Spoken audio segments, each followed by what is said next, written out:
মুশফিক, পশু কেনাবেচা কেমন দেখছেন আর দাম নিয়ে কি বলছেন ক্রেতা বিক্রেতারা? মমি, গাবতলী পশুর হাটের যে ছাগল যেখানে পাওয়া যায়, ছাগল এবং ভেড়া, সেই দিকটা একটু দেখাতে চাই। সেখানে আছি, দেখতে পাচ্ছেন প্রচুর পরিমাণে এখানে কোরবানির জন্য কিন্তু ছাগল নিয়ে এসেছেন ব্যাপারীরা। এর পাশাপাশি কিন্তু ভেড়াও রয়েছে আমরা দেখছি, এবং ক্রেতারা আস্তে আস্তে আসতে শুরু করেছেন। তবে এখনো পর্যন্ত আশানুরূপ ক্রেতা আসেননি এমনটাই বলছেন ব্যাপারীরা।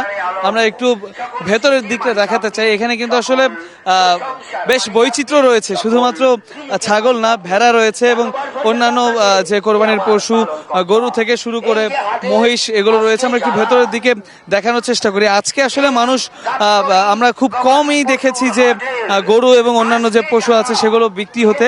আজকে কিন্তু আসলে দর্শনার্থীদের ভিড় আমরা দেখছি। অনেকে আসছেন, অনেকে ছবি তুলছেন, অনেকে পরিবারের সাথে আসছেন আসলে গরু দেখার জন্য। আমরা একটু দেখাই যে ছোট জাতের ভুট্টি গরু, এগুলো কিন্তু দৃষ্টি আকর্ষণ করছে, কিন্তু এবার মানুষের অনেকের আগ্রহের কেন্দ্রবিন্দুতে রয়েছে। আর একটু দেখাতে চাই, দেখতে পাচ্ছেন একটা বিশেষ জাতের মহিষ এখানে, অনেকটা পিঙ্ক কালারের মহিষ এখানে রয়েছে।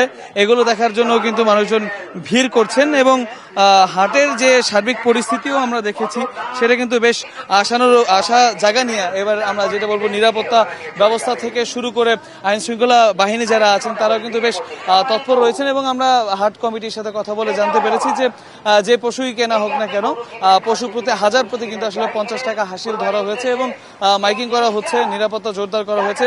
জাল টাকা শনাক্ত করার জন্য কিন্তু বিশেষ পদক্ষেপ গ্রহণ করা হয়েছে, এবং ব্যাপারী এবং ক্রেতা যারা আছেন তাদের কেনা বেচাকে সহজ করার জন্য, আরো সুন্দর করার জন্য কিন্তু বেশ পদক্ষেপ নেওয়া হয়েছে।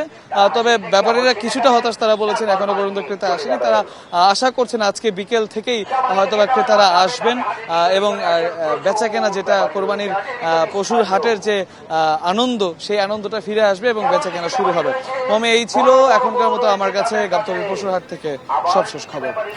মুশফিক, আপনাকে অনেক ধন্যবাদ।